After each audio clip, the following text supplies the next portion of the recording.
Olá, que prazer conversar contigo mais uma vez. Hoje o nosso assunto será sobre leitura e produção textual. E eu quero começar esse bate-papo com uma pergunta. Quando eu falo a palavra texto, qual a primeira coisa que vem em sua mente? E aí, pensou? Eu imagino que você deve ter pensado naqueles textos impressos em papel, às vezes no conteúdo de uma aula disponível em apostilas. Sim, você tem razão, tudo isso é texto. Mas você sabia que esta conversa aqui entre mim e você também é um texto? Pois é, o texto pode ser compreendido como resultado da comunicação humana. Ou seja, toda vez em que estamos nos comunicando, estamos elaborando um texto. Eu, neste momento, por exemplo, estou elaborando um texto para você ouvir. Um texto pode ser também uma receita de bolo, uma bula de remédio, uma história em quadrinhos, entre outras. Em todo lugar onde há comunicação humana, há texto. Para continuar essa nossa conversa, eu vou pedir para você imaginar uma grande parede. Isso mesmo, uma parede, um muro. Como sabemos, uma parede é feita de vários tijolos. E como será que esses tijolos são agrupados para formar uma parede tão alta e sólida? Para que a parede não caia, é preciso colocar esses tijolos com um cimento bem forte. Pois bem, um texto, seja escrito ou falado, é como se fosse uma grande parede formada por pequenos tijolos. Cada tijolo do texto é uma palavra, e essas palavras, assim como os tijolos da parede, são ligadas umas às outras formando frases, parágrafos, formando todo o discurso.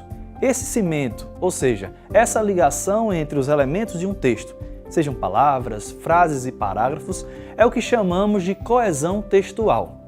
Um texto coeso é um texto em que tem os seus elementos, que são orações, períodos, parágrafos ou segmentos maiores, bem relacionados, costurados tão bem que o leitor consegue compreender o que está sendo falado. Eu vou te dar um exemplo. Na tela você tem 3 afirmações. João é o melhor candidato.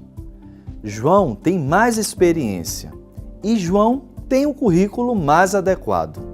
Se a gente quiser transformar esses 3 enunciados em um só, poderíamos falar: João é o melhor candidato, pois tem mais experiência e o currículo mais adequado.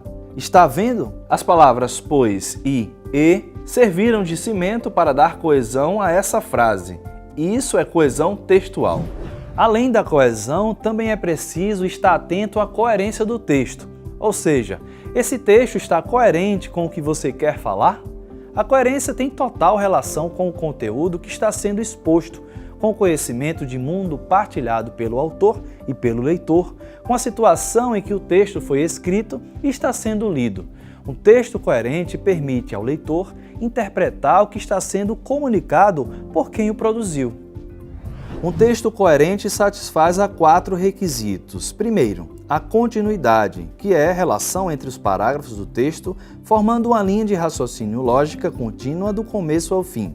Segundo, a progressão, ou seja, o texto deve trazer sempre informações novas na medida em que vai sendo construído.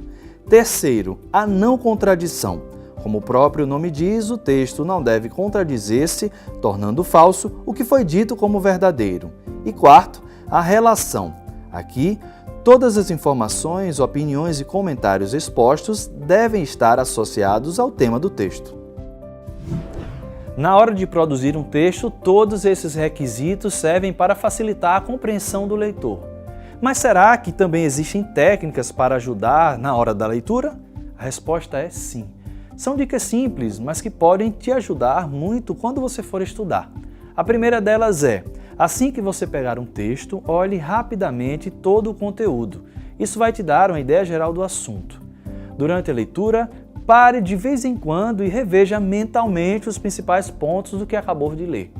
Procure ajustar a velocidade da leitura. Quanto mais difícil o texto, mais lento e atento você tem que ser. E tome notas do que está sendo lido. Mas lembre-se, ao fazer isso, use sempre suas próprias palavras. Sabe o que é melhor nisso tudo? É a facilidade que você tem de colocar em prática todas essas dicas. Além do material que está disponível na sua sala de aula virtual, a internet está cheia de textos sobre vários assuntos. Lembre-se, A partir de agora, leia com cuidado e viaje no conhecimento. Eu espero que essas dicas te ajudem daqui para frente nos seus estudos. Até a próxima aula!